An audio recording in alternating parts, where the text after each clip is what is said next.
Olá, na aula de hoje nós vamos trabalhar pena de multa. Eu vou precisar de só um bloco de aproximadamente 25 minutos. Mas isso não significa que o assunto é fácil. É um assunto repleto de detalhes. E vocês vão perceber isso no final desta aula. Sem maiores delongas, a pena de multa é uma espécie de pena alternativa à prisão. Combinada no preceito secundário do tipo incriminador ou substitutiva da prisão, a multa é espécie de sanção penal patrimonial consistente na obrigação imposta ao sentenciado de pagar ao fundo penitenciário determinado valor em dinheiro. Existe uma crítica a esta espécie de sanção. Zaffaroni, inclusive, passa a etiquetar a pena de multa como uma pena burra. Por quê, Rogério? Eu nunca vou ter a certeza de que foi o sentenciado quem a cumpriu. Vamos imaginar que eu sou condenado a uma pena de multa e eu peço para o meu pai me dar o dinheiro para que eu possa pagá-la. Eu até levei o dinheiro, mas quem pagou foi meu pai, quem cumpriu foi meu pai. Por isso que alguns criticam severamente a pena de multa. A pena de multa tem que seguir também um procedimento na sua aplicação. Quando eu penso na aplicação da pena de multa, lembro que o Código Penal adota o sistema de dias-multa, baseado principalmente, mas não somente, principalmente na capacidade econômica do sentenciado. O Código Penal adota o sistema de dias-multa. Rogério, você fala que o Código Penal adota o sistema de dias-multa, mas existe outro sistema? Sim, nós temos legislação extravagante adotando o sistema diverso. Se você for na Lei 8245 de 91, Lei de Locações, artigo 43, vai perceber que a multa é aplicada de acordo com o valor do aluguel.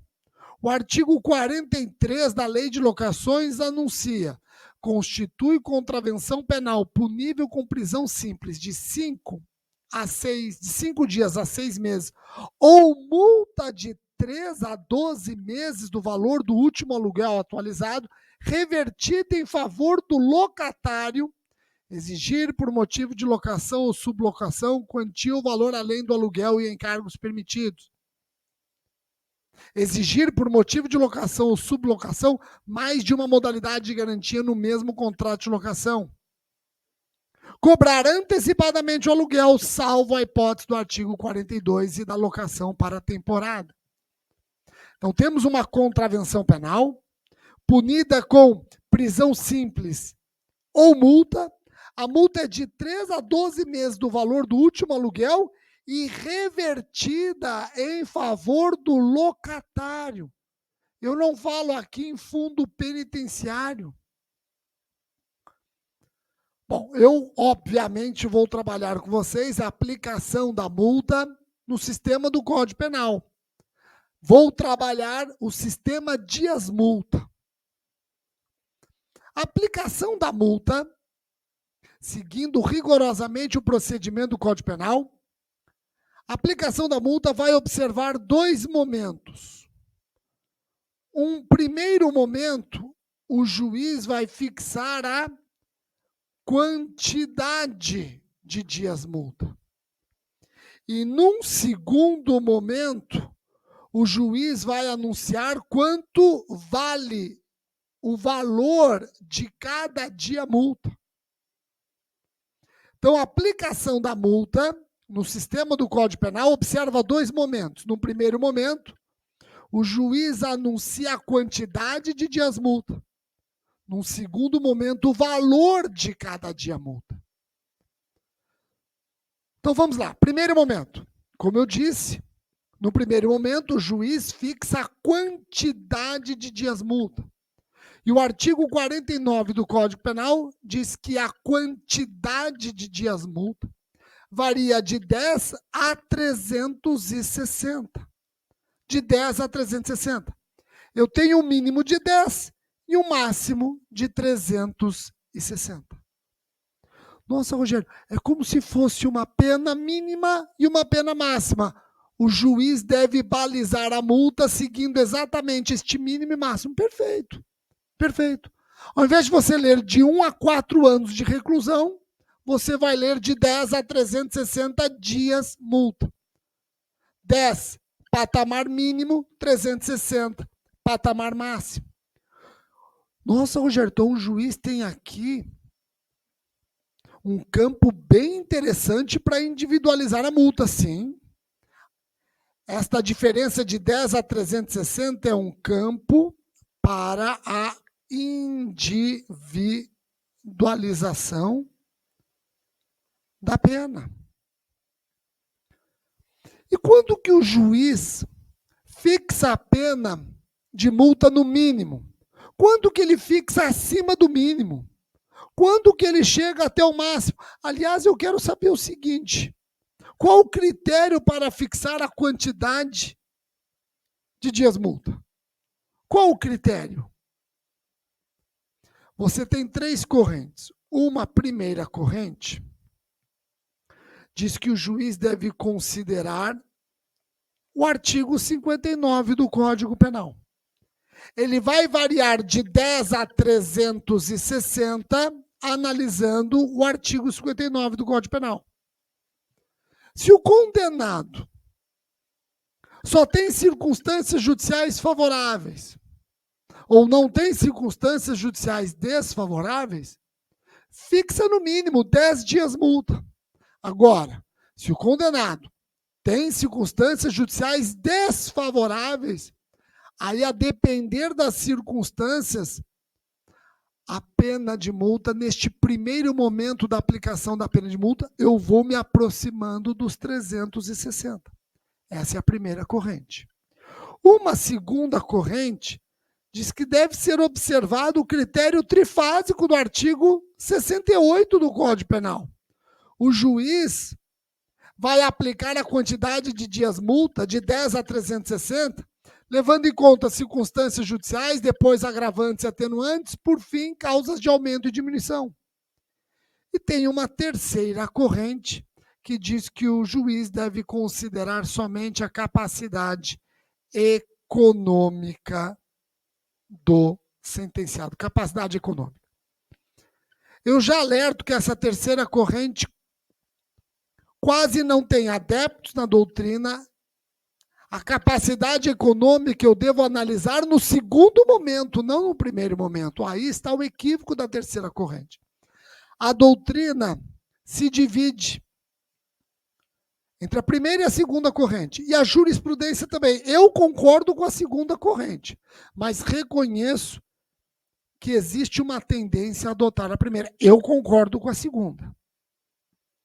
Bom, a partir do momento que o juiz anuncia a quantidade de dias multa, agora ele parte para o segundo momento. Quanto vale cada dias multa? Quanto vale cada dia multa? Quanto vale cada dia multa? Então, num segundo momento, depois de calculada a quantidade de dias multa, o juiz decide o valor de cada dia multa. O valor do dia multa será fixado pelo juiz, não podendo ser inferior a 1/30 do maior salário mínimo mensal vigente ao tempo do fato, nem superior a 5 vezes esse salário. Então, o valor do dia multa varia de um mínimo de 1/30 do salário até 5 vezes o salário mínimo. E o artigo 60, parágrafo 1º, diz que, se aplicado o valor máximo, mesmo assim, em virtude da situação econômica do réu, a multa mostrar-se ineficaz, o juiz pode triplicar. Olha o que diz o artigo 60, parágrafo 1º. A multa pode ser aumentada até o triplo se o juiz considerar que, em virtude da situação econômica do réu, é ineficaz, embora aplicada no máximo. Pessoal, nesta etapa, neste momento, o juiz trabalha com a situação econômica do sentenciado. Aqui sim, o juiz trabalha com a situação econômica do sentenciado. No primeiro momento, Para uma primeira corrente, o juiz deve levar em consideração circunstâncias judiciais. Para a segunda corrente, o critério trifásico do artigo 68. A partir do momento que eu encontrei a quantidade de dias multa, aí eu vou para o valor de cada dia multa. Neste momento, interessa a capacidade econômica do sentenciado. Então, para reforçar tudo o que eu expliquei, cálculo da multa segue 2 etapas. Na primeira etapa, o juiz anuncia a quantidade de dias multa, varia de 10 a 360. Depois, o valor de cada dia multa, varia de 1/30 a 5 vezes o salário mínimo, podendo ser triplicado esse valor se, mesmo quando aplicada no máximo, mostrar-se insuficiente. Eu vou tentar aqui reproduzir um caso prático para vocês. Vamos imaginar que fulano foi condenado à pena de multa. O juiz vai fazer o quê? Num primeiro momento, vai anunciar a quantidade de dias multa, que varia de 10 a 360. Eu adoto a segunda corrente, como eu já anunciei. Então, o juiz primeiro vai considerar circunstâncias judiciais. No meu caso, não tem circunstâncias judiciais desfavoráveis, então fixe em 10 dias multa. Na segunda fase, agravante e atenuante. No meu caso, não tem agravante nem atenuante. Insisto em 10 dias multa. Na terceira fase, tem uma causa de aumento de metade. Se eu tenho uma causa de aumento de metade, eu fixo em 15 dias multa. Pronto, eu já tenho a quantidade de dias multa. Num segundo momento, eu vou para o valor de cada dia multa. De 1/30 a 5 vezes o salário mínimo, podendo ser triplicado. No meu caso, eu vou fixar em 1/30, por conta da capacidade econômica do sentenciado. Ele não tem fortunas, é pobre, eu fixo em 1/30 salário mínimo. Então, o que eu faço em seguida? Eu multiplico 15 dias multa vezes 1/30 de cada dia multa. Isso aqui dá quanto? Meio salário mínimo. Meio salário mínimo. Pronto. Eu já tenho a condenação. Meio salário mínimo. Eu multipliquei a quantidade de dias multa pelo valor de cada dia multa. Meio salário mínimo. Fácil. Nossa, Rogério, interessante. Então, eu acabo sempre analisando o caso concreto, trabalhando circunstâncias do caso concreto, sem desconsiderar a capacidade econômica do sentenciado. Perfeito. Agora, cuidado quando se tratar de crime cometido em licitação ou contrato administrativo. Crime em licitação ou contrato administrativo é o capítulo 2, letra B, do título 11 da parte especial do nosso código. Esse tipo de crime tem um piso. Como assim, Rogério? Leia comigo o artigo 337, letra P do Código Penal. A pena de multa combinada aos crimes em licitações e contratos administrativos seguirá a metodologia do Código Penal, porém, não poderá ser inferior a 2% do valor do contrato licitado ou celebrado com contratação direta. Então, você vai continuar trabalhando. Num primeiro momento, quantidade de dias multa. Num segundo momento, valor do dia multa. Mas esta operação não pode ser inferior a 2% do valor do contrato licitado ou celebrado com contratação direta. O legislador anuncia um piso, não pode ser inferior, anuncia um piso. Tá? Rogério, entendi. Agora me diga uma coisa. Se o sentenciado não cumpre a multa, não paga a multa pode ser convertida em prisão? houve uma época em que a multa podia sim ser convertida em prisão, antes de 1996. Aí o artigo 51 do nosso código foi alterado e agora a pena de multa não pode mais ser convertida em prisão. Vejam só, vamos ler juntos o artigo 51 do Código Penal. E eu quero comparar a redação do artigo 51 antes e depois do pacote anticrime. Antes e depois do pacote anticrime.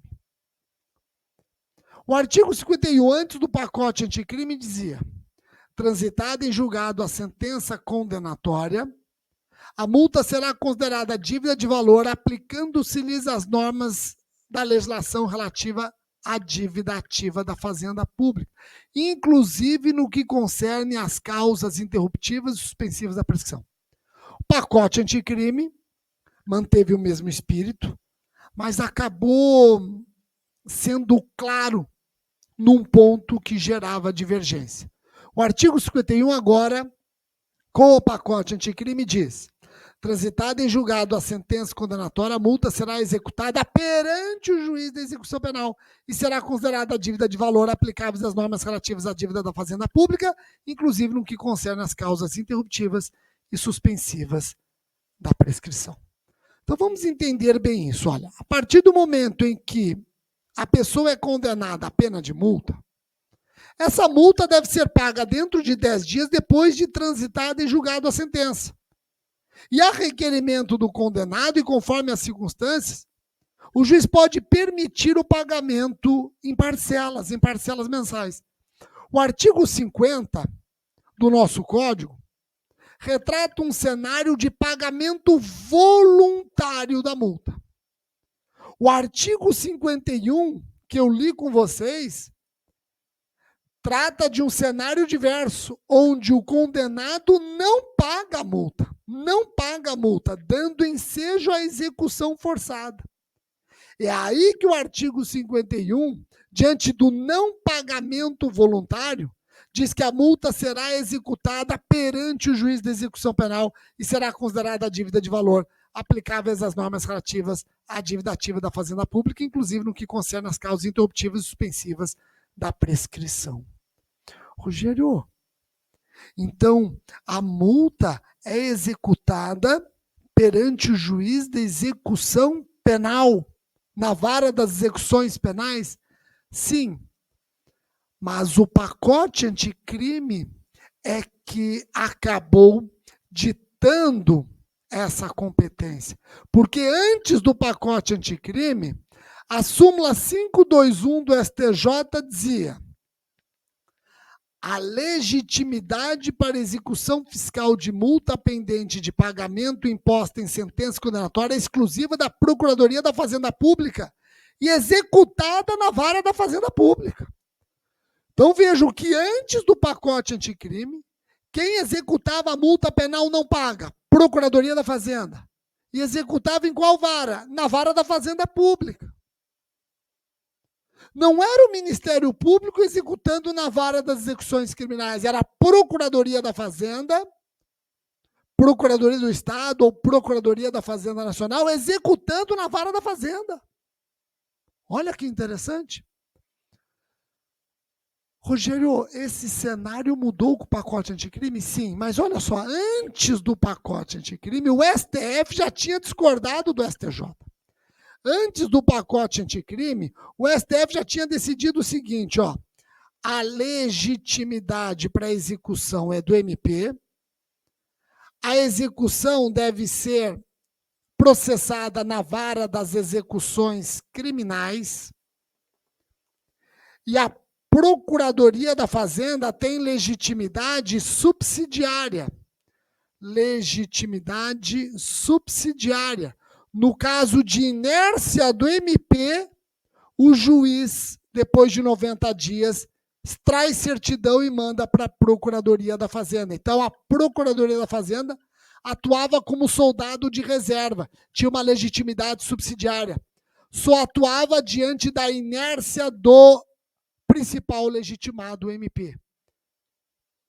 O que o pacote anticrime fez foi nada mais, nada menos do que reforçar o que decidiu o Supremo, com um detalhe, olha só. A nova redação do artigo 51 adequa ao texto legal à decisão do Supremo. Então, agora eu não tenho dúvidas, a pena de multa é executada na vara das execuções criminais e quem tem legitimidade para executar é o Ministério Público. Eu entendo que aboliu-se a legitimidade subsidiária da Procuradoria da Fazenda, viu? Aboliu-se a legitimidade subsidiária da Procuradoria da Fazenda.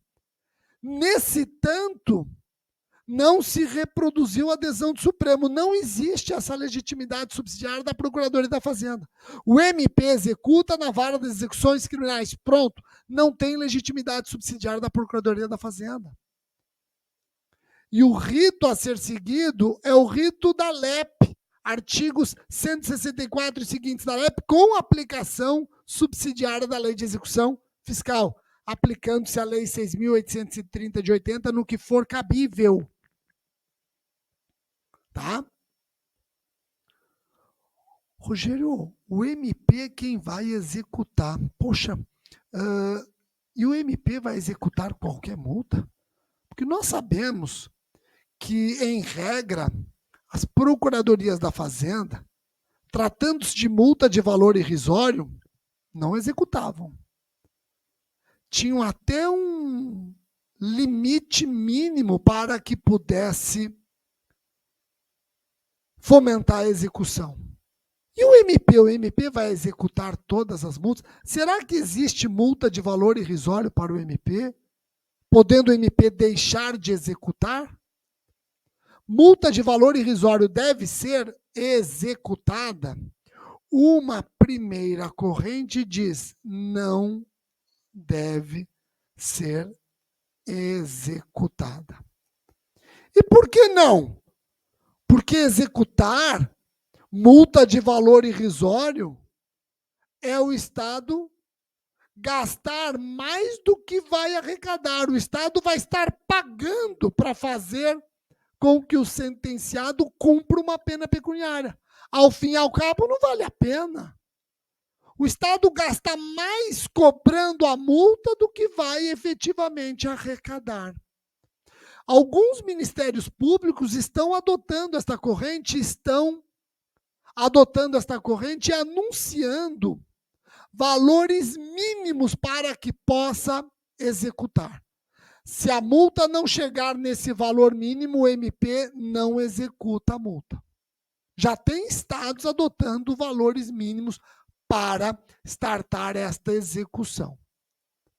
Agora, uma segunda corrente discorda. Uma segunda corrente diz que multa de valor irrisório deve ser executada. Por quê? Porque a finalidade da execução não é arrecadatória. A finalidade da execução penal não é arrecadatória. Quer-se com a execução concretizar os fins da pena, prevenção, retribuição, ressocialização. A finalidade não é arrecadatória. E, aliás, a multa é sanção penal. Se a sanção penal é norteada pelo princípio da inderrogabilidade, a multa tem que ser executada. A pena tem que ser cumprida. E eu já anuncio para vocês que esta segunda corrente é a que vem prevalecendo, mas numa disputa interessantíssima com a primeira. Nós temos ministérios públicos, para não defender a tese da não execução da multa de valor irrisório, temos ministérios públicos orientando o protesto dessas multas. Então, vamos trabalhar com o protesto. Multa de valor irrisório eu não executo, eu mando para protesto. Eu não estou deixando de agir. Mas estou agindo de uma maneira diferente. Multa de valor irrisório, não estou deixando de agir, estou mandando para protesto. Então, temos ministérios públicos adotando essa solução intermediária. Agora, muito cuidado. Não confundam multa de valor irrisório com multa aplicada a condenado pobre e que não tem condições de pagar. No caso de condenado que não tem condições de pagar, o STJ, até há pouco tempo, dizia que essa multa teria que ser cobrada a si mesmo. Recentemente mudou sua orientação e diz que esta multa não precisa ser cobrada. Olha que interessante. Tema 931 do STJ. O entendimento anterior dizia o seguinte: na hipótese de condenação concomitante à pena privativa de liberdade e multa, o inadimplemento da sanção pecuniária obsta o reconhecimento da extinção da execução. O juiz não poderia extinguir a execução enquanto não houvesse o cumprimento da multa. O atual entendimento do STJ é o seguinte: na hipótese de condenação concomitante à pena privativa de liberdade e multa, o inadimplemento da sanção pecuniária pelo condenado que comprovar a impossibilidade de fazê-lo não obsta o reconhecimento da extinção da punibilidade. Pode extinguir a execução. Olha que interessante, pode extinguir a execução. É a posição atual do STJ. Rogério, se a multa é sanção penal, como é que eu encaro a sua prescrição? Então vamos analisar. O artigo 114 do Código Penal cuida da prescrição da multa. Diz que prescreve em 2 anos quando a multa for a única cominada ou aplicada, e no mesmo prazo estabelecido para a prescrição da pena privativa de liberdade quando a multa for alternativa ou cumulativamente combinada ou cumulativamente aplicada. Eu continuo trabalhando com o 114 do Código Penal. No que diz respeito à prescrição da pretensão punitiva, sim.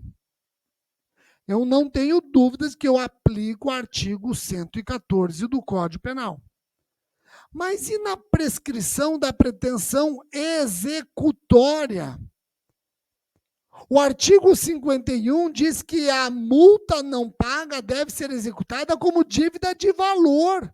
Eu continuo trabalhando com o artigo 114 do Código Penal.